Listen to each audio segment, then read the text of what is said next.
Magandang araw mga angels! Welcome to Angel Untold Stories. Tunghayan natin ang 22 kabanata ng kwento ni Elise and Nate na may pamagat na My 13-Year-Old Wife. Pero kung bago ka pa lang sa aking channel, pa-like and share po ng ating video. Pakiclick na din po ng subscribe button. Gayon din po ng bell button para palagi kayong updated sa parating ko pong upload. Iha, kamusta ang pakiramdam mo? Kaagad na bungad sa akin ng mami. Nasaan ako? Tanong ko. Kulay puti ang kisame at alam kong wala ako sa mansyon. Nasa hospital ka, Iha. Isinugod ka namin agad ng lolo mo. Magpahinga ka. Alam mo ba ang sabi ng doktor? Stressed. Alam mo bang maaaring maapektuhan si Jovan? Please take some rest.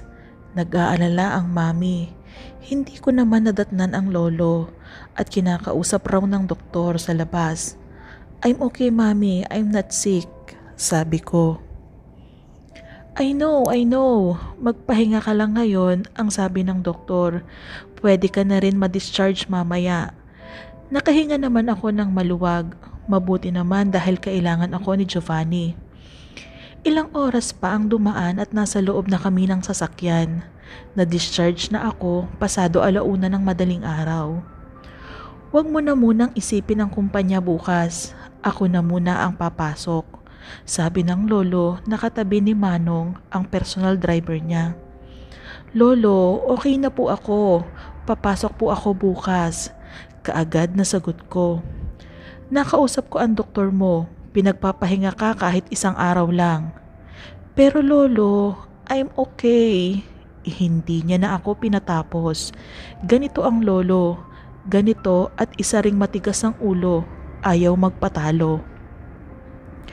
Magpahinga ka bukas and that's final. Wala na akong nagawa sa desisyon nito. At bago ko makalimutan, may follow-up check-up ka sa susunod na buwan. Wala akong nagawa sa desisyon ng lolo. Nagpaubaya na ako hanggang sa ma-discharge at makauwi ng mansyon. Sige na, Iha, magpahinga ka na sa taas. Ako na muna ang bahala kay Giovanni. Nagpresenta ang mami at kinuha sa akin si Giovanni. Kaagad ko naman itong binigay para magkaroon na rin ng banding ang maglola. Mom? Sino kaya ang nasa likod ng lahat ng to? I mean, hindi na niya ako pinatapos pa. Don't worry, Iha. Ginagawa na namin ng lolo mo ang lahat. Muli, at mahuli namin kung sino ang may pakana. Makumpirma rin kasing hindi tunay ang daliri na nasa loob ng kahon pero totoong singsing ni Nate ang nakasuot doon. Isang malalim na paghinga ang pinakawalan ko bago kinampante ang sarili ko. Okay, ma'am. Pumanhik na ako paakyat ng hagdan. Doon ko lang rin naisip yung phone ko kaya dali-dali akong nagpunta sa drawer kung saan ko ito iniwan. Nakailang miss call si Rex kaya't napakunot-noo ako. Hindi ko naman ito nasagot. Kaagad kong denial ang number nito at ilang segundo lang ang lumipas at nagring na ito. Hinantay ko na sagutin niya ang tawag ko. Napalingon ako sa wall clock at napangiwi na lang ako dahil nakakaabala ako kung sa ganitong oras ako tumatawag. Pinatay ko na ang phone at nahiga. Napatulala ako sa kisame at napapikit. Gusto ko nang matulog dahil ilang minuto na lang at mag-aalasing ko na ng umaga. Hindi ako makatulog. Nagpaikot-ikot ako sa kama hanggang sa napabalikwas ng tayo dahil sa pagtunog ng phone ko. May tumatawag.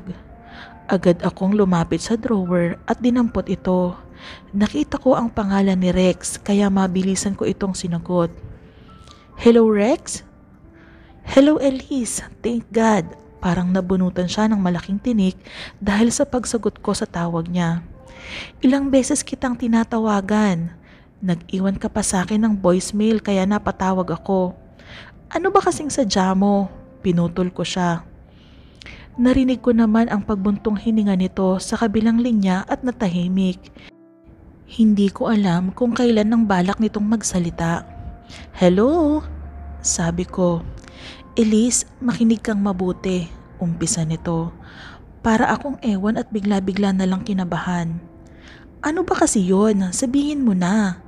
Hindi na ako mapag-antay-antay pa. Pakiramdam ko kasi importante ang sasabihin niya sa akin. Sa dami ba naman ang tawag niyang hindi ko nasagot, malamang importante ito. Elise, I think I saw Nate.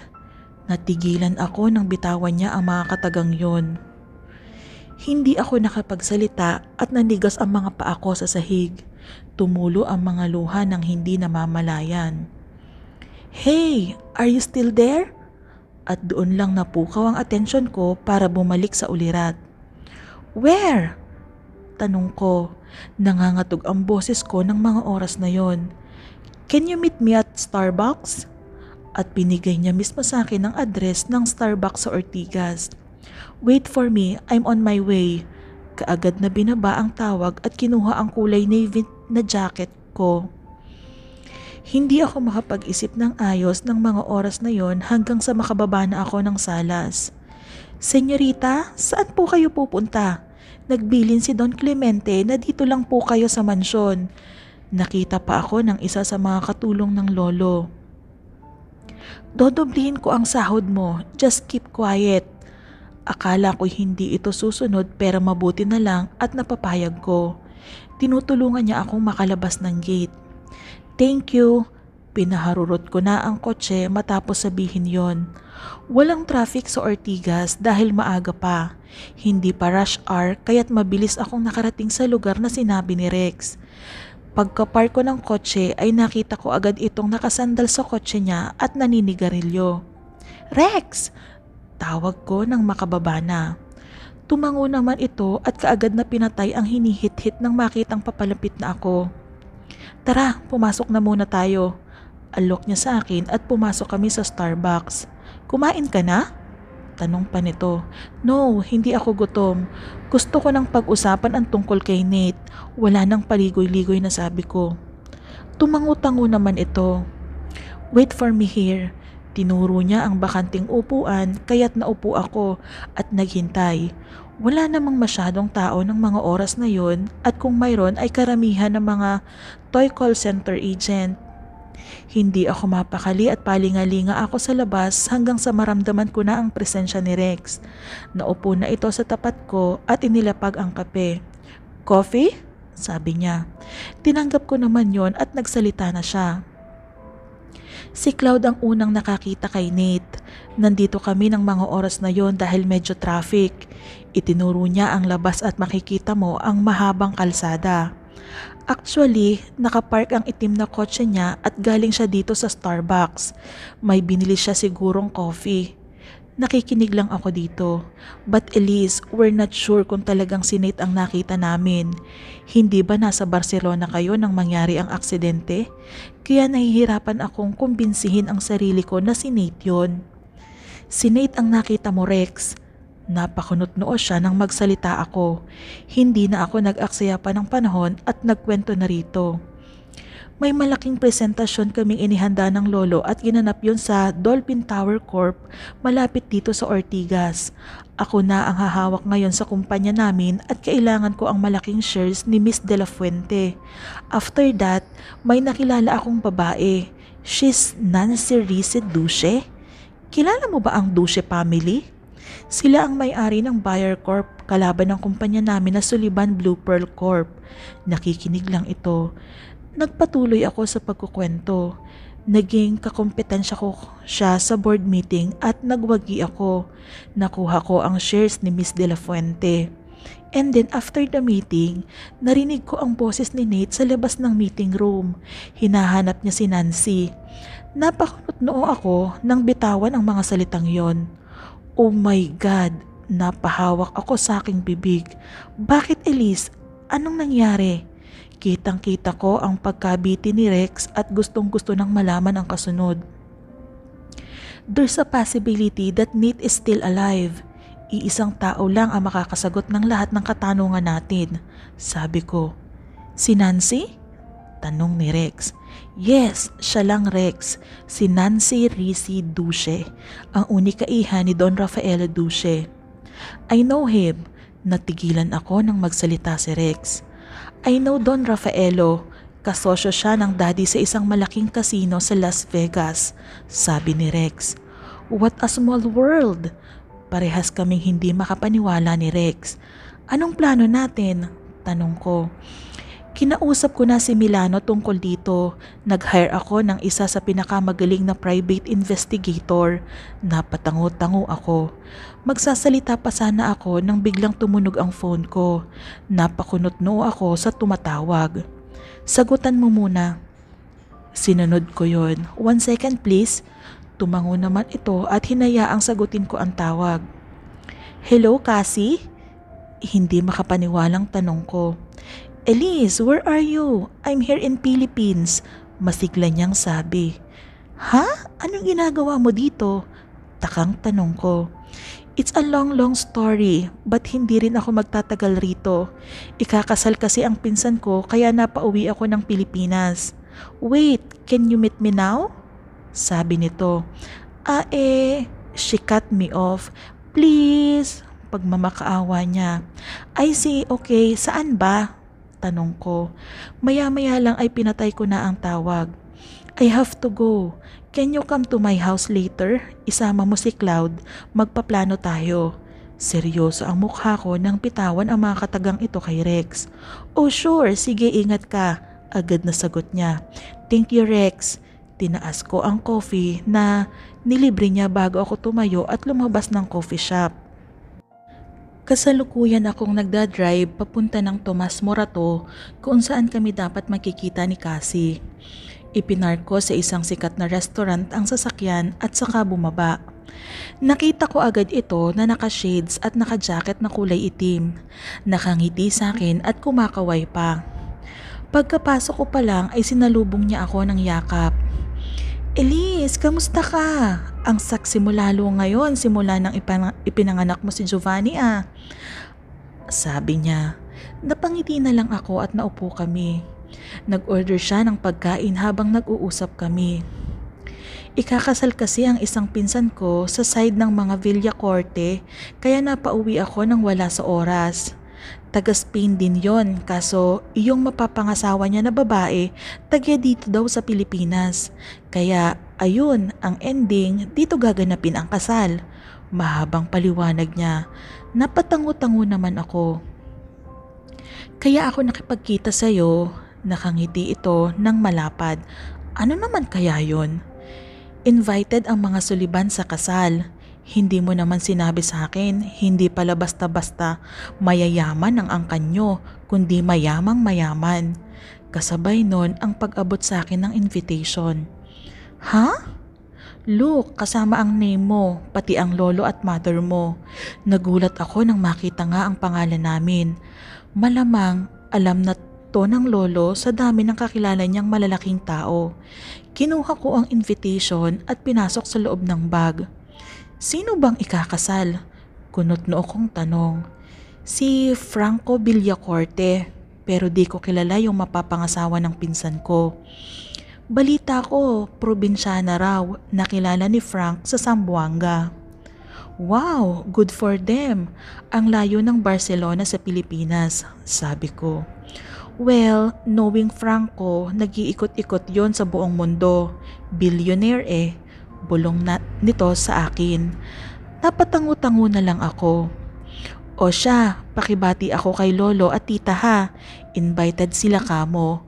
Huwag mawawala para naman kasama rin kita. Hay, may sarili kasing mundo si Jefferson. Sumama nga sa akin dito kaso ayun, hiwalay kami ng bahay. Sa mansyon muna ako ng parents ko habang siya nag-decide tumira sa kondo niya. Kasama mo pala siya? Sabi ko. Pasado 9:00 ng umaga nang maghiwalay kami ni Cassie. Nakita ko naman na sinundo siya ni Evan, ang butler niya. Napangiti naman ako sa kanila, ewan ko ba, bagay kasi silang dalawa. Gumawi na ako sa kotse ko tsaka nagmaneho pa uwi ng mansyon. Laking pasasalamat ko nang makarating hindi nahuhuli ng mami at lolo. Hinubad ko na ang jacket at nakapangpantulog ang suot ko para hindi mahalata. Sinilip ko muna si Giovanni na mahimbing na natutulog sa kwarto ng mami. Nagdesisyon na rin akong pumasok sa kwarto para matulog ng konti at makapagpahinga. Patulog pa lang ako nang madinig ang iyak ni Giovanni. Alam ko kung ano ang gusto nito. Gutom na ang anak ko kaya nag-iingay na. Sandali! Napapikit pa ang mga mata ko. Gustong gusto ko nang matulog pero hindi pa pwede. Kaagad akong tumayo at lumabas ng kwarto. Nakita ko naman ang mami na pinapatahan ito at napangiti na lang ako. Ma'am, ako na. Nakangiting sabi ko. No, magpahinga ka muna. Nagpatimpla na ako kay Manang ng gatas. Pag-aalala ng mami. Hindi yan dede pag hindi galing sa akin, mami. Pihikan si Giovanni, ayaw ng milk powder. Nagkatawanan kami ng mami kaya inabot niya sa akin ang anak ko. Sige na ma'am, alam ko wala pa ring halos tulog kayo kaya magpahinga ka muna sa kwarto para mapatulog ko na rin si Giovanni. Napapayag ko rin ang mami kahit na makulit ito. Wala naman ang lolo at maagang pumasok sa kumpanya. Inihiga ko na si Giovanni sa kanyang kama matapos uminom ng gatas. Antukin talaga ang batang to at ang taba ng pisngi. Napaka-cute niya talaga. Ang sarap ang gigilan ng pisngi nitong mamula-mula pa. Napahikab ako at nahiga na sa kama. Pumikit na ako dahil mabigat na ang mga talukap ko. Nate, POB. Hi! Sabi ni Nancy. Hindi pa rin niya ako kinakausap. Napakatahimik ng lalaking to. Nakaisip naman ako ng ideya para pansinin niya ako. Thank you pala sa pagsundo mo sa akin nung isang araw ha. Nakatitig lang ako dito. Abala siya sa mga dokumento ng kumpanya namin. Malaki kasi ang tiwala sa kanya ng daddy kaya ipinahawak ang buyer corp at katuwang ko. Ang daddy mo ang nag-utos sa akin. Walang buhay niyang sabi. Napakagatlabi ako kahit kailan talaga ang ilap na tao ni Alfonso. Yung Starbucks coffee? Tanong ko. Ewan ko ba pero ang bilis ng tibok ng puso ko pagkausap ang lalaking to. Hindi siya nagsalita sa halip ay sinara ang laptop. Napatingin siya sa akin. Ang lamig ng mga titig niya. Inutos ng daddy mo ang lahat ng yon. Tumago sa puso ko ang lahat ng sinabi niya. Bakit ba parang ayaw niya sa akin?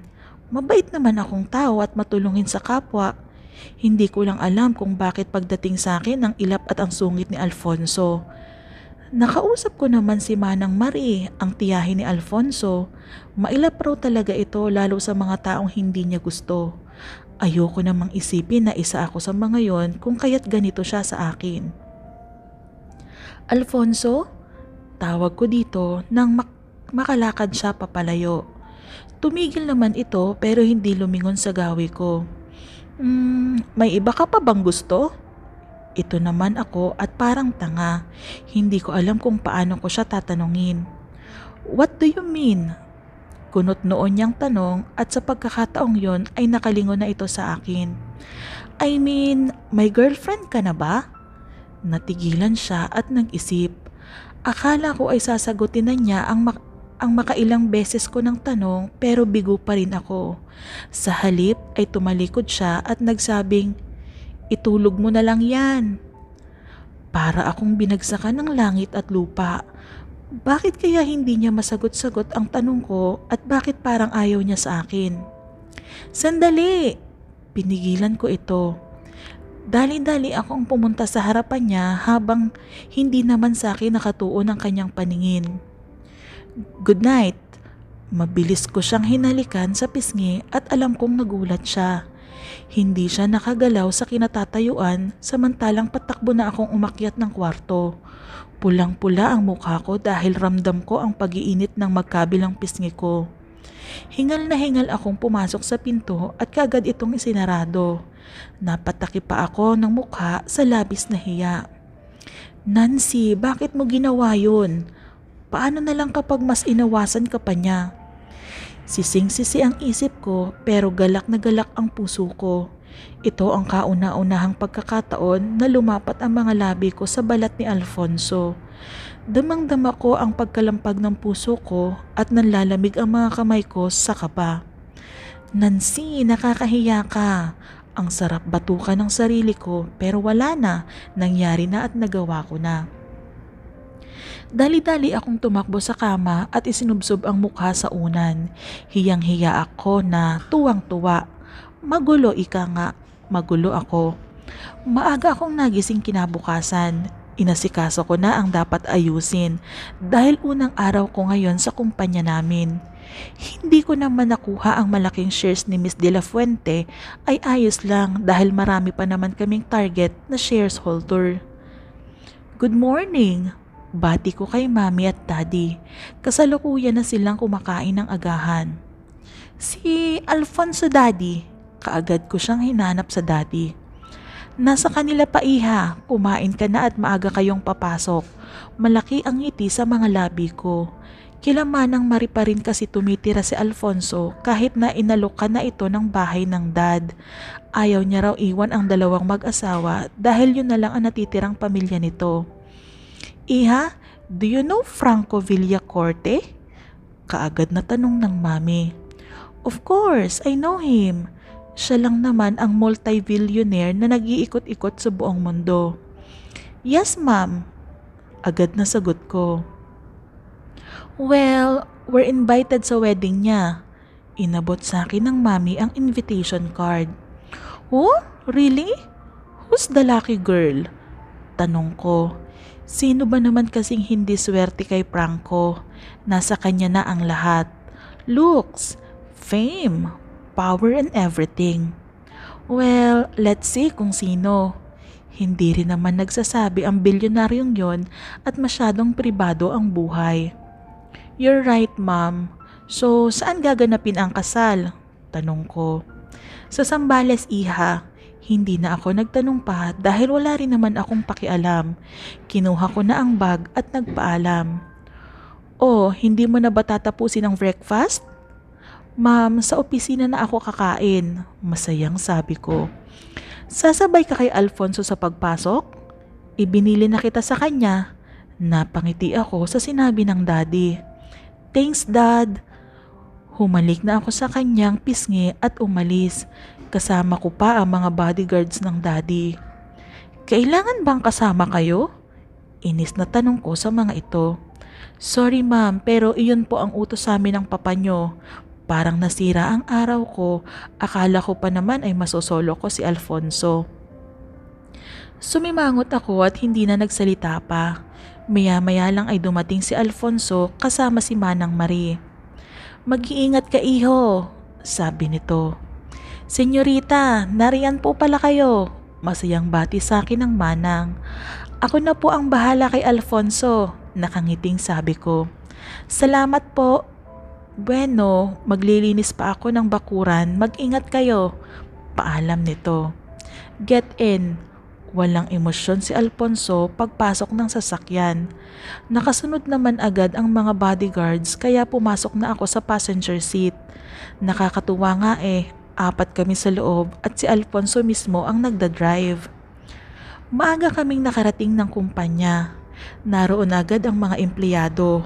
Kaagad na pinagtinginan si Alfonso lalo ng mga kababaihan nang makapasok na kami sa loob. Siya ba ang bagong CEO? Ang gwapo niya. Oo, ang gwapo, sobra. Grabe, ang gwapo. Wala akong ibang marinig kundi gwapo, gwapo, gwapo. Napakanutno ako nang makitang imbes na magsipag sa trabaho'y puro paglalandi ang inaatupag ng mga ito.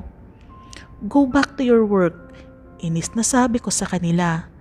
Nagsiyukuan naman ito at isa-isa na nagsipagbalikan sa mga trabaho. Pumasok kami sa elevator na para lang sa mga executive. Hiwalay kasi ang elevator ng mga employees para na rin sa privacy. Pag-akyat ng 24th floor ay wala pa ring nagbago. Pinagkakaguluhan si Alfonso ng mga kababaihan. Gusto niyong mawala ng trabaho? Pataray kong sabi. Isa-isa silang umiiling at takot na bumalik sa mga station nila. Pagpasok pa lang namin sa loob ng opisina ay tambak na ang mga papeles. Lalabas na muna ako. Doon lang ako sa opisina ko. Kung may kailangan ka, tawagin mo lang ako, okay? Sabi ko dito. Hindi siya umimik kaya umalis na ako. Hindi ko siya maintindihan. Bakit ang lamig ng pakikitungo niya sa akin? Binaliwala ko lang yon dahil marami akong dapat na pagtuunan ng pansin. Unti-unting nalulugi ang kumpanya namin at nagsisialisa na rin ang ilan sa mga trabahador ng pabrika. Maging ang mga empleyado sa loob ng kumpanya'y isa-isa nang nagre-resign. Pagkaupo ko pa lang ay dagsana at tambak ang mga dapat gawin. Ma'am, kailangan po natin. Hindi ko muna pinatapos sa pagsasalita ang sekretary ko dahil sumasakit ang ulo ko sa kapalpakan nila. Ano to? Inihagis ang mga papeles at nagsiliparan sa ere. Ma'am, iyan po ang mga files na pinagawa niya sa akin. Natatakot na siya. Alam ko, hindi ako tanga. Ang sabi ko, ano to? Kahit elementary kayang gawin to. Kahit elementary kayang mag-research at i-copy-paste lahat ng to. I'm sorry ma'am, hindi na po mauulit. Nakayuko niyang sabi habang dinadampot isa-isa ang mga ito. Talagang hindi na mauulit because you're fired. Alam nila kung gaano ako ka-strict na tao pagdating sa business. Natigilan ito. Ma'am, hindi mo ba narinig ang sinabi ko? Ma'am, pasensya na po. 10 taon na akong naninilbihan sa kumpanya nyo. Nagkasakit po kasi ang anak ko kaya hindi ko nagawa ng maayos ang pinag-uutos nyo. Nagdadahilan ka pa? Wala akong pakialam. Lumuha ka man ng dugo dyan, hindi mo mababago ang desisyon ko. Ma'am, maawa kayo. Single parent po ako. Hindi ko na ito pinatapos pa. I said, you're fired, Micaela. Sigaw ko. Kaagad naman pumasok sa loob si Micaela, ang isa pa sa mga sekretary ko. Paalisin mo na ang baing to. Sinasayang niya ang oras ko. Ma'am, please, walang-wala po ako kapag nawala sa akin ang trabahong to. Wala nga kasi akong pakialam. Nagmatigas pa ito. Ayaw lisanin ang opisina ko. Guard! Guard! Nagpatawag na rin ako ng guard sa isa pang sekretarya. Alisin niyo sa harapan ko yan. Maglupasaysay ka pa dyan, wala ka nang magagawa. Grabe naman kayo, ni hindi kayo marunong tumanaw ng utang na loob sa aming mga empleyado nyo. Ma'am, 1 dekada na akong naninilbihan sa inyo, pero dahil sa pagkakamali, tatanggalin nyo na? 1 beses lang akong nagkamali. Malubha ang lagay ng anak ko at ako lang ang tumataguyo dito. Get out! Pagsisigaw nito. Makakarma ka rin, lulubog ka sa kahirapan, makakarma ka rin. Napataas ako ng kilay dahil sa pagbabanta nito. Kinaladkad na siya ng mga gwardya papalabas ng opisina ko. Napahilot naman ako sa bato ko dahil sa sobrang stress na dulot ng babaeng yon. Hindi ko na dapat siya pinag-aksayahan ng oras. Napakawalang kwenta talaga. Maya-maya pa habang abalan na ako sa pagtatype, biglang bumukas ang pinto at iniluwa nito si Alfonso. Biglang nawala ang pagod ko at natuwa nang makita siya. Nakasimangot ito at parang naiirita. Bakit mo tinanggal si Micaela? Anong sasabihin ng papa mo sa pinagagagawa mo ha? What are you thinking? Iritang bungad niya. Well, tinanggal ko lang naman ang malanding yon dahil sa lagkit ng titig niya kanina rito. I'll be a bitch sometimes at kapag ayoko, ayoko. She doesn't deserve a second chance. Inis na sabi ko. What? So bawal palang magkamali sa kumpanya nyo. Are you out of your mind? Inis niyang binabalibag ang pinto. Hindi ko alam pero nakaramdam ako ng kirot. Kirot na parang bubuta sa puso ko dahil sa pagiging malamig sa akin ito. Ni minsan hindi niya ako pinakitaan ng kahit konting pagtingin. Hangin lang ako kung ituring para sa kanya.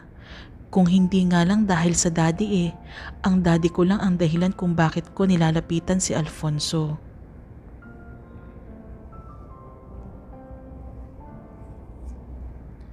3 araw mula nang pumunta si Cloud at Rex sa mansyon. Binisita na rin nila ang kanilang inaanak na si Giovanni. Nalalapit na rin kasi ang binyag ng anak ko at sila rin ang kinuha kong ninong. Iha, we're so sorry. Hindi kami makaka-attend ng lolo mo sa kasal ni Franco Villacorte. Kailangan kasing pumunta ng Macau ng lolo mo for business.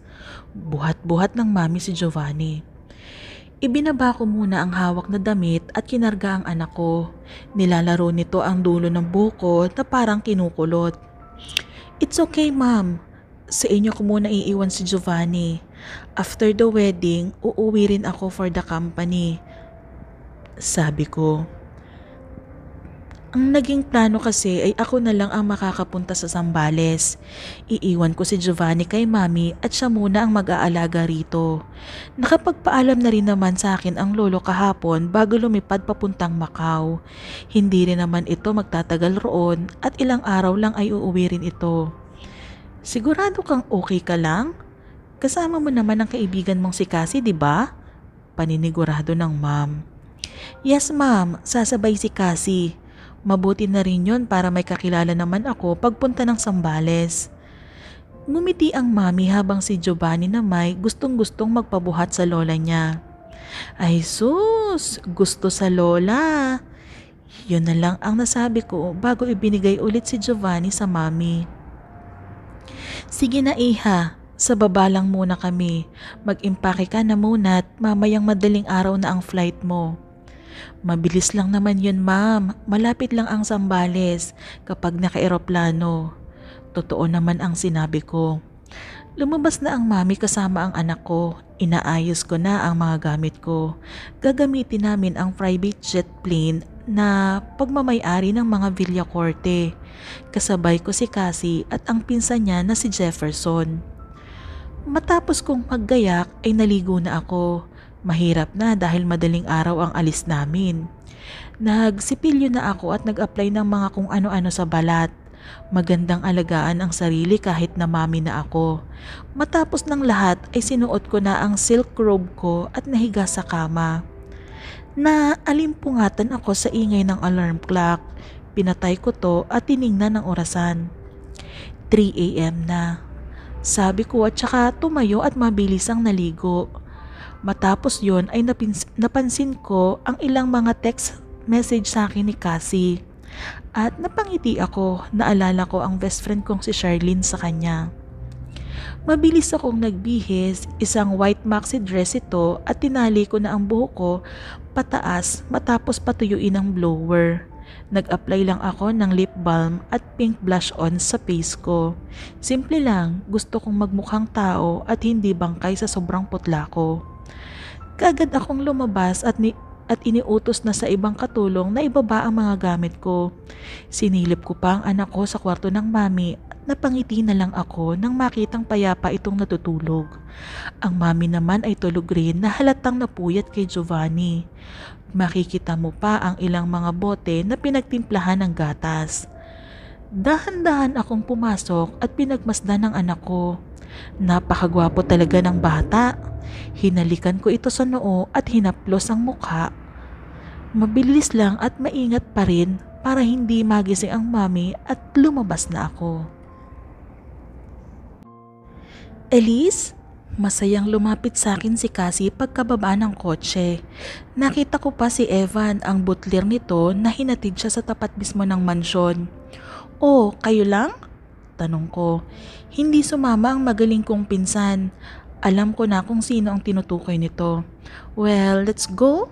Pagpresenta ni Cassie, sa kotse na lang niya ang gagamitin. Kaya binuhat na ni Evan ang ilan sa mga gamit ko at pinasok sa loob. Naupo si Cassie sa driver's seat at ako naman sa likuran nila. Nagsimula ng magmaneho si Evan hanggang sa makarating kami sa isang kumpanya. Company ng mga Villacorte at namangha ako nang iparada ni Evan ang kotse sa parking lot. Sa rooftop tayo, sabi ni Cassie. Umakyat na kami gamit ang elevator. Napakalaki ng kumpanya ng mga Villacorte. Hindi ko naman alam na nagbebenta pala sila ng iba't ibang jet plane at napakaganda ng mga ito. Matapos baybayin ang 30th floor ay nasa rooftop na kami. Sobrang lawak nito at nakapark na ang gagamiting private plane. Let's go? Excited si Cassie. Pinasuyo na rin ito sa mga kalalakihan na naroon ang mga maleta namin. Pagkasakay sa loob ay may magandang flight steward ang lumapit sa akin para alukin ng maiinom. Champagne? Utos ni Cassie at binigay naman ito. Magpalit ka muna, malayo-layo pa tayo, sabi nito at inabot sa akin ang silk robe. Wow! Wala akong ibang masabi sa mga nakikita ko. This is too much. Sadyang napakayaman ng mga Villacorte. Matapos inumin ni Cassie ang champagne niya ay nahiga to saglit.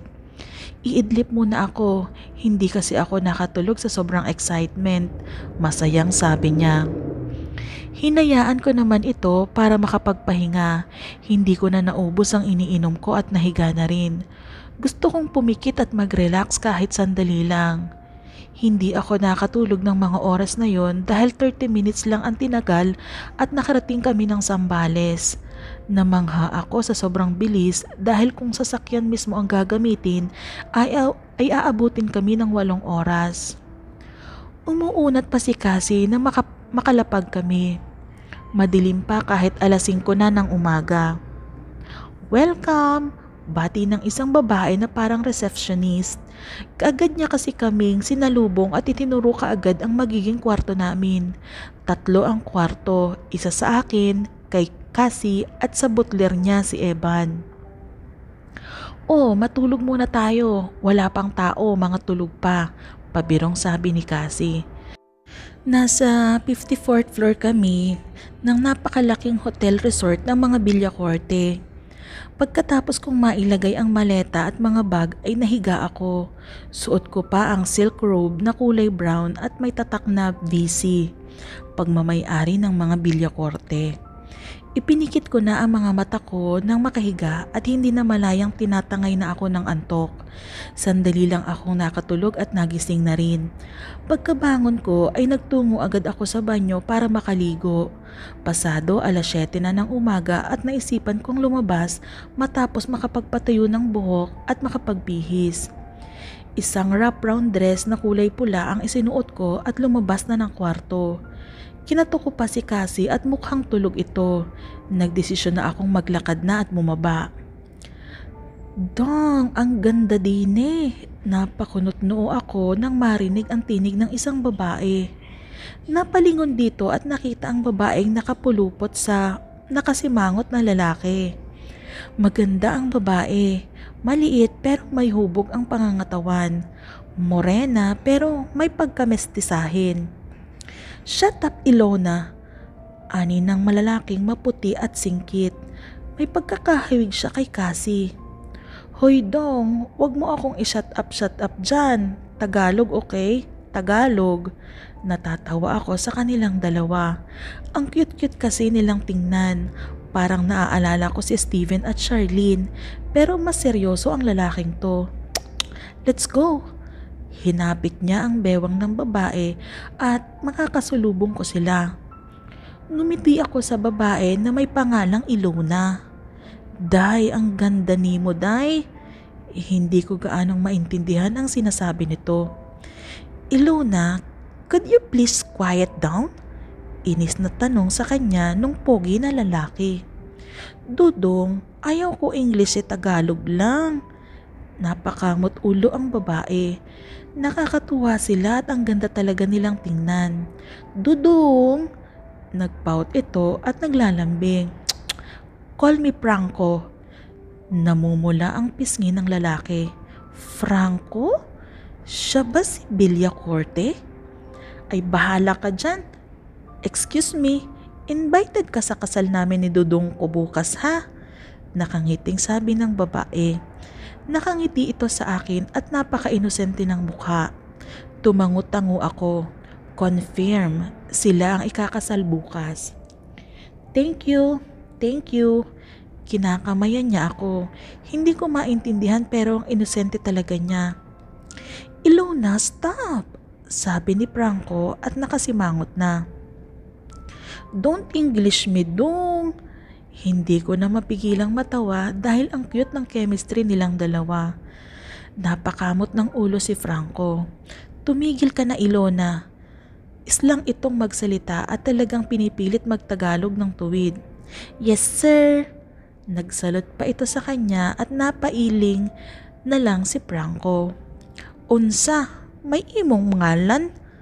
Hindi ko maintindihan ang sinasabi niya. Ha? Napakamot na rin ako sa ulo ko. Anong pangalan nimo ba? Pangalan? Elise. Ako si Elise. Elise, ako si Ilona. Mapapangasawa ng gwapong si Dodong ko. Bukas ha. Para siyang bata, napaka-inosente niya. Let's go, Ilona. Hinihila na siya ni Franco at naglakad palayo. Bye-bye Elise, bye-bye. Kumakaway pa ito at nagpaalam sa akin. Napangiti naman ako dito at kumaway pabalik. Kakaiba ang mapapangasawa ni Mr. Villacorte. Kakaibang babae. She's so unique. Nag-iisa lang talaga. Hindi ko na sila natanaw kaya't naglakad na ako. Naghanap ng restaurant dahil nauuhaw na ako. Girl, hindi mo ako ginising. Sorry, kanina ka pa dito? Aligaga si Cassie. Dapit hapon na at nakaupo ako malapit sa dagat. Actually, nakakain na ako. Cassie, kumain ka na. Umiling-iling ito kaya hinila ko siya sa restaurant at nag-ayang kumain. Burp. Ang lakas niyang dumigay matapos kumain ng sobrang dami. Grabe ang takaw ko, no? Kanina pa ako nagugutom eh. Napangiti na lang ako sa kanya. Ang haba ng tulog mo. Oo nga eh, grabe kasi napuyat ako kagabi sa sobrang excited. Nagtawanan kaming dalawa. Matapos niyang kumain ay tumayo na kami at nag-ayang mag-swimming. Sa loob na lang tayo mag-swimming, may pool. Pag-aaya nito. Ilang sandali pa'y suot ko na ang black two-piece ko habang pinapanood na mag-swimming si Cassie. Puro kami mga babae ng mga oras na yon. Hindi pa ako nakakapag-swim dahil nawili ako sa pag-inom ng beer. Waiter, 1 vodka please. Nag-request pa ako sa babaeng waitress para dalhin ng vodka. Elise, hindi ka maliligo? Ang sarap ng tubig, sabi ni Cassie sa akin. Maya-maya na ako. Dahilan ko kahit na wala naman talaga akong balak. Ilang oras pa ang lumipas. Umahon rin ito dahil nadjingle daw siya. Aakyat muna ako sa kwarto para makaligo na rin, paalam niya. Tumango naman ako at nagpaiwan lang habang umiinom ng vodka. Hinay-hinay namumula ka na, pag-aalala nito. I'm okay, nakangiti ako. O sige, wait mo ako dito ha? Umalis na siya at naiwan ako. Waiter, 1 vodka please. Ma'am, sigurado po kayo? Ang dami niyo na pong nainom. Kaya niyo pa po ba? Pag-aalala nito. I'm okay. Sige po ma'am, paki-wait lang po. At umalis na to. Ako na lang ang tao sa pool bar dahil nag-alisan na ang iba. Sa pagkakabagot ko ay tumayo ako. Asa na kaya yun? Wala pa rin kasi ang nire-request kong vodka pati si Cassie. Tumayo na ko at parang babaliktad ang mundo ko. Sa likuran ako mismo ng pool bar dumaan na pegawang-gewang. Ha? Nasaan na ako? Hindi ko na malayang nakarating ako ng garden sa malayo ng konti sa resort. Ang layo ng narating ko. Lakad pa ako ng lakad at pagewang-gewang sa daan. Walang katao-tao ng mga oras na yon at baka nasa buffet at kumakain. Hey, are you okay? Isang lalaki ang nakabangga ko. Hindi ko gaanong maaninag ang mukha niya pero grabe ang kabog ng puso ko. Para akong nabibingi lalo na nang marinig ang boses nito. Hindi ako pwedeng magkamali. Nate? Kahit dilat na ang mga mata ko'y nababalutan pa rin ng kadiliman ang rebultong nasa harapan ko. Hinawakan ko ang mukha niya. Parang nabuhay ang libu-libong kuryente sa buong katawan ko. Si Nate. Si Nate ang nasa harapan ko at hindi ako pwedeng magkamali. You're drunk. Inalalayan niya ako at bubuhati na sana. No, wait. Hinawakan ko ang batok nito at hinalikan siya. Malambot, mainit, masarap. Yun ang nararamdaman ko habang dinadama ang mga labi niya. Para siyang nasa estatwa pero hindi ako sumusuko. Pinasok ko ang dila sa loob ng bibig nito hanggang sa marinig kong umungol siya. Nate, I miss you so much. Bulong ko sa tainga niya at naramdaman ko naman ang paghapit niya sa bewang ko. Nawalan kami ng balanse at napahiga sa damuhan. Tumama ang sinag ng buwan sa mukha ng lalaking nasa ibabaw ko at gulat na gulat ako. Siya nga, si Nate ang nasa harapan ko. Hinawakan ko siya sa kanang batok kahit nagulat na gulat ito. Halikan mo ako, utos ko sa kanya. Magsasalita pa sana ako nang sunggaban niya ako ng mainit at nag-aalab na halik. Bumaba yun sa aking liig at sinipsip niya ito para mag-iwan ng marka. Nate, umungol na ako lalo pa nang maramdaman ang mainit niyang dila pababa sa dibdib ko at papunta sa puson ko.